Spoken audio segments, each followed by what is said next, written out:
Vous faites très bien de nous rejoindre sur Afro Info 243. Dans cette production, nous vous parlons spécialement du football en République démocratique du Congo. Le match de la troisième journée des éliminatoires de la Coupe d'Afrique des Nations Côte d'Ivoire 2023 prévu en mars prochain entre la RDC et la Mauritanie. Se jouera au stade de Martyr ou pas? Il est des droits de se poser cette question après que la CAF a publié une circulaire concernant les sites qui vont accueillir les éliminatoires de la CAN. Le stade des Martyrs n'y est pas. La réponse pour l'instant est que les stades n'est pas interdit, a expliqué Mohamed Sidaf, chef du football professionnel CAF, en séjour à Kinshasa. Premièrement, merci pour l'accueil, merci pour l'hospitalité. Je suis Mohamed Sidat, je suis le chef de football professionnel à la CAF. Je suis très heureux d'être ici avec mes amis belges, Emmanuel. Toujours on est en contact dans les correspondances par mail, donc merci vraiment pour l'accueil. La mission ici, c'est que j'ai arrivé hier pour la mission Super League. Donc c'est une mission qui, comme vous le savez, la nouvelle compétition que la CAF a lancée, c'est la Super League. Et donc on a une mission avec le TP Mazembe pour visiter les clubs, visiter les différents stades aussi, le stade de Martyr, le stade de TP Mazembe, même le stade de Kibasa Maliba. Donc voilà, je suis très content d'être ici. Je vais voir avec mes yeux la situation du stade. Certainement, je sais qu'il y a des efforts qui ont été faits. Quand on parle du stade de Martyr, j'ai reçu quelques images la semaine dernière de l'achèvement de sièges. Donc, on suit, donc je suis content. Bon, après, certainement, la mission, on va regarder, on va voir et préparer un rapport très détaillé sur la situation de tous les stades. On a un processus à la CAF de vérification de stades ponctuellement. Donc on vérifie les stades ponctuellement avant chaque journée des éliminatoires CAN. Et le stade de Martyr, par exemple, comme on le savait qu'il était dans les travaux, il était en rénovation, et on a préparé cette mission aussi. On savait qu'on est en train de venir à Kinshasa, donc c'est pour ça que le stade n'était pas dans la liste pré-approuvée. Mais ce n'est pas une indication que le stade est interdit. Non, même la circulaire est très claire. Si un stade ne figure pas dans la liste, les fédérations peuvent demander l'homologation, mais il faut qu'ils envoient les rapports de pré-inspection. Mais pour cette fois, c'est besoin pas d'envoyer quelques rapports parce que nous sommes là.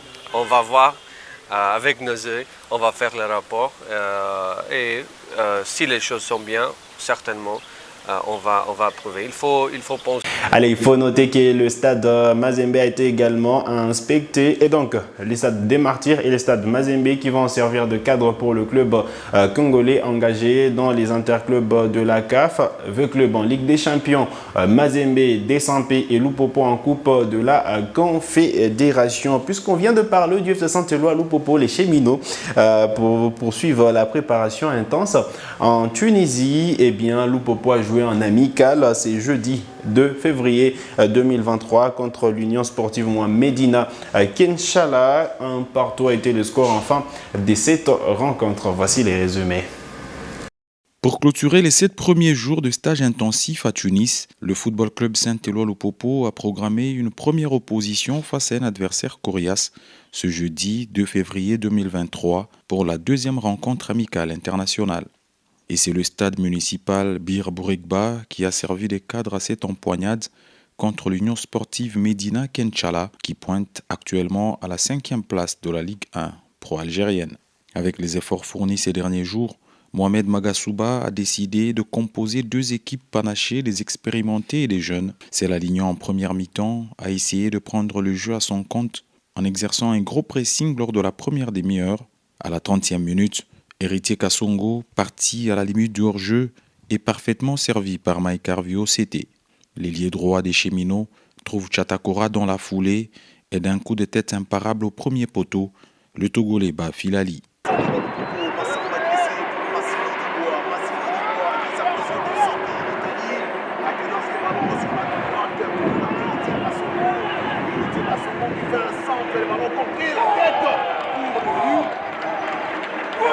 Un but qui réveille les Siskawa, qui redouble d'efforts et s'installe devant la surface jaune et bleue jusqu'à ce que Mourou Youssouf s'est incliné sur cette frappe de Hakima sur coup franc. Ah, la frappe! Oh là là!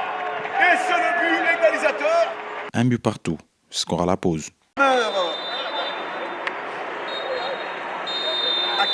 Et c'est la fin de la première période. À la reprise, le technicien malien de Lupopo a tout changé ou presque. Et sous l'impulsion de Patou Kabango Moulota, Lupopo s'est montré menaçant. Les vagues jaunes et bleues se succèdent alors dans la surface de Filali. En République démocratique du Congo, bien sûr. Et l'Union sportive Madinette Kinshela vient de l'Algérie. Allez, sur l'heure de jeu, Payano pour Patou Kabango dans la surface de réparation. Il a mal négocié cette passe. Patou Kabango Moulota et la récupération des amis algériens. Sur la droite, il y retrouve Patou Kabango Moulota qui fait un centre là, au niveau du point de pénalty. C'est le calé. Ah non, il a mal contrôlé la réception de ses ballons. C'est le calé. En réaction, les Algériens sont passés tout près du but du break suite au jaillissement de cet attaquant qui a repris le corner malicieusement. Et heureusement pour le Popo, Luzon Sefou a sauvé la balle sur la ligne de Mukawa, battue. L'équipe du boss Jacques Yaboula Katoué poursuit son stage sereinement et un nouveau match amical devrait bientôt être programmé. Hamza, encore lui. Et c'est la fin de la partie. 1 pour le Football Club Saint-Éloi Lupopo, 1 également pour l'équipe des Madinette Kinshela, ici au stade municipal Bir Kouregba de Hammamet Sid. Nous sommes en Tunisie. C'était une partie très intéressante, surtout pour nous parce qu'on a quand même affronté une équipe qui est qualifiée pour la CAF et qui a un potentiel humain très intéressant. Sincèrement, c'était un très bon test pour nous parce qu'on va reprendre la compétition bientôt et espérons que le Popo va se qualifier, Inch'Allah. C'est ça ce que je leur souhaite parce que quand même, il y a un coup à jouer, il y a des bons éléments, il y a un bon collectif. Et à partir de là, il faut y croire, il faut travailler. Pour nous, ce n'était pas le résultat quand même, c'était plus le volume de jeu, l'intensité, surtout le projet de jeu et surtout le schéma qu'on a voulu voir avec un 3-5-2 qui a bien fonctionné, mais quand même il y a beaucoup de lacunes, surtout dans le dos de la défense et surtout le côté droit, l'arrière droit, quand même il a souffert aujourd'hui parce qu'il y a eu quand même 2 attaquants qui étaient très rapides, qui nous ont fait beaucoup de problèmes. Et à partir de là, il faut corriger et espérer, parce que ce n'est qu'un match amical. Le plus important, c'est le prochain match où on va jouer un match officiel. Et là, le résultat sera très, très important. L'USMA, on sera reporté parce qu'ils vont vous affronter. Dans le football, tout est possible. Je vous souhaite que le bonheur et un bon résultat. Ouais, salut, bien. Pour toi, football algérien de Betara. Vraiment, il y a un match important pour Nabiso. Vraiment, et puis, on travail, notre travail. J'ai d'ensemble vraiment une équipe est en puissance. La pression est bien, mais Bisso tombe ça dans la pression. Le propos de l'équipe supporter est belé. Le petit balle est bien, vraiment coach à CPL, malgré tout match nul, la préparation. Et coach à nagé vraiment il y a un match sur l'Algérie, tout pour vraiment à série pour les points importants. Voilà qui met un terme à cette production sur Afro Info 243. Vous êtes nouveau à la chaîne, cliquez sur s'abonner, activez la cloche des notifications pour ne manquer aucune de nos prochaines publications. Likez cette vidéo si elle vous a plu et merci de nous avoir suivis.